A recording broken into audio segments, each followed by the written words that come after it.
الحمد لله رب العالمين والصلاة والسلام على سيد المرسلين. أما بعد, Allah Tabaraka wa Ta'ala tells us in His glorious book in Surah Yunus, chapter 10 and verse 32. بعد أعوذ بالله من الشيطان الرجيم بسم الله الرحمن الرحيم فذلكم الله ربكم الحق فماذا بعد الحق إلا الضلال فأنا تصرفون. That is Allah, your true Lord. So what is beyond the truth except falsehood? How can you then be turned away? Now, Al-Haq is one of Allah's beautiful names. And it is, the definition of Al-Haq is what is stable, beneficial, and it's lasting. It does not go away. It's good. So the truth is the way of life that Allah Tabaraka wa Ta'ala designed for man to follow. He gave us the Quran, He gave us the Sunnah, He gave us the path to be on, and that's the path of the truth. So all other made up paths other than what Allah gave us is falsehood. Especially if it contradicts with Allah's path. Because when you have 2 points, as-sirat al-mustaqim, a straight line, only one line passes through 2 dots. No matter how many lines you put, they all sit on top of each other. It's one line between 2 dots. But if you're going to have curved lines, you can have infinite curved lines. And that's how the truth is one, and falsehood is infinite. There are so many ways to follow falsehood, but only one way to follow the truth. So Allah Tabaraka wa Ta'ala tells us, فَمَاذَا بَعْدَ الْحَقِّ إِلَّا الضَّلَالِ. So what is beyond the truth except falsehood?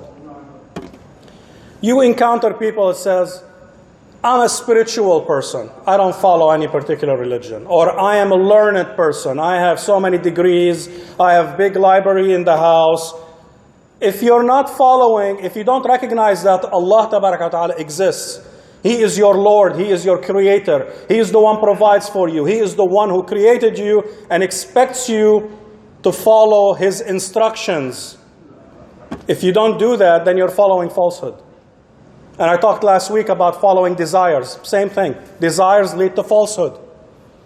If you don't believe in the one true God, then your creed is false. Something's wrong with it. It's not right.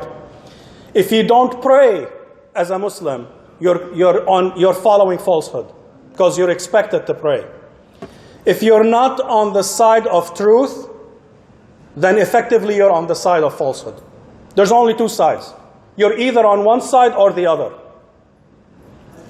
If you have in the college, when you have a list of the people that passed, if your name is not on the list, effectively you didn't pass. So if you're not following the truth, know that you're following falsehood. There's no middle ground, there's no gray area, there is no other, explanation for it. The truth is clear, Allah made it clear. You choose a different path than what Allah laid out, you're effectively on falsehood. And we see many falsehood in today, especially from people that don't believe. Oh, there are more than 2 genders. More than man and woman. Falsehood.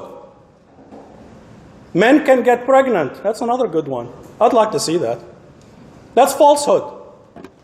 Deviant lifestyle is a virtue that should be protected and encouraged. Falsehood. Anything that doesn't match what Allah laid out to be the truth is falsehood. Allah is the truth. The Quran is the truth. The authentic Sunnah is the truth. Anything that conflicts with those is falsehood. So what Allah established to be the truth is the truth no matter what people say. So anything other than the truth is a falsehood that leads to hellfire. And there is no room for diplomacy on this one. You cannot be diplomatic and say, well, there's life and death, and life in eternal bliss or life in eternal hell. That's what's at stake. There is no room for diplomacy and try to sugarcoat things. We have to be brutally honest when it comes to the truth. There is no shades of gray. It's black and white. So this is a critical point in our lives. If we are not following the truth, then know you're following the falsehood. In effect, there is no other way. And Allah says, فَأَنَّا تُصْرَفُونَ. Oh man, where are you going? What are you doing to yourself? It's like a parent telling his kid who has a very critical exam the next day, and he's going out to party. Where are you going? You have something serious the next day. Why aren't you studying? We have a hereafter that's an infinite life.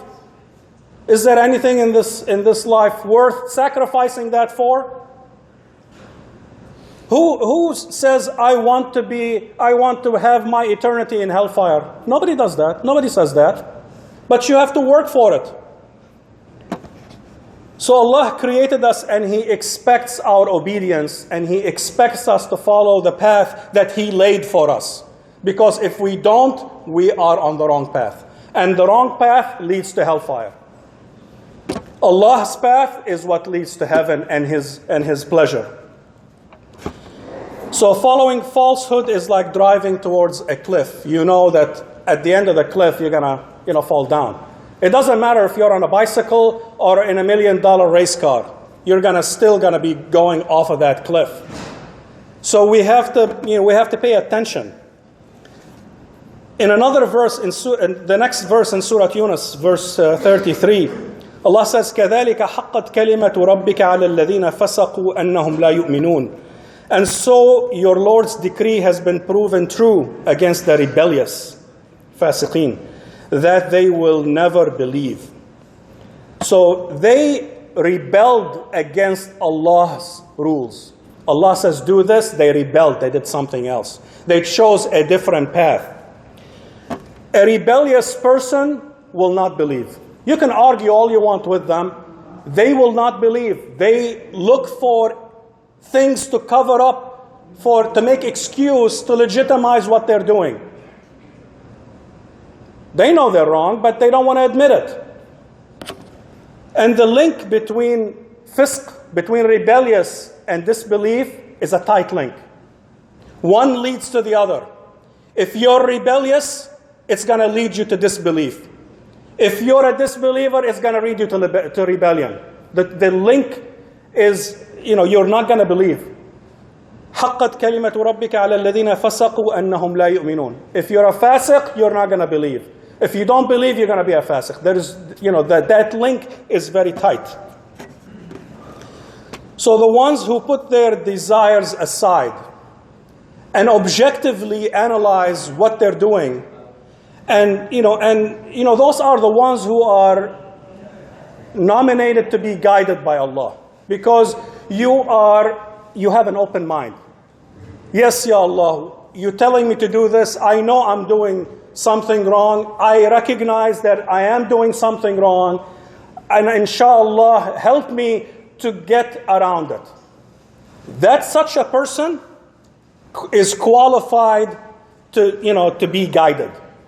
But the one who says no, starts making excuses, start making he's justifying their behavior. They have no intention to follow guidance. So those people will not believe. So and I'm advising myself first, and all of you, be truthful, be brutally honest with yourself. Analyze what you're doing. If you're doing something wrong, at least recognize that you're doing something wrong, because if you don't recognize you're doing something wrong, how are we going to correct it? The first step is to recognize that what you're doing does not match what Allah says you should be doing. And that requires knowledge. You have to know what Sharia is. What does Allah want from you? That doesn't come by osmosis. You have to study. You have to dedicate time to study. What is Islam? Islam is not just pray and fast. And there are so many things in Islam that you have to pay attention to so you don't get in trouble. So when we analyze our life and recognize what is right and do more of it, recognize what's not quite there, and work on fixing it, those people will be guided. But the people who make excuses and double down, Allah says, they're not going to be guided. They chose not to be guided, not that Allah does not want to guide them. The guidance is there, they just did not want to take it. So, such a parent, such a person who admits that they're wrong, they recognize what they're doing, is a good candidate to accept the truth. And the truth leads to everything that's good. It leads to safety, it leads to success in this life, and it leads to success in the hereafter. أقول قولي هذا واستغفر الله لكم فاستغفروه إنه الغفور الرحيم.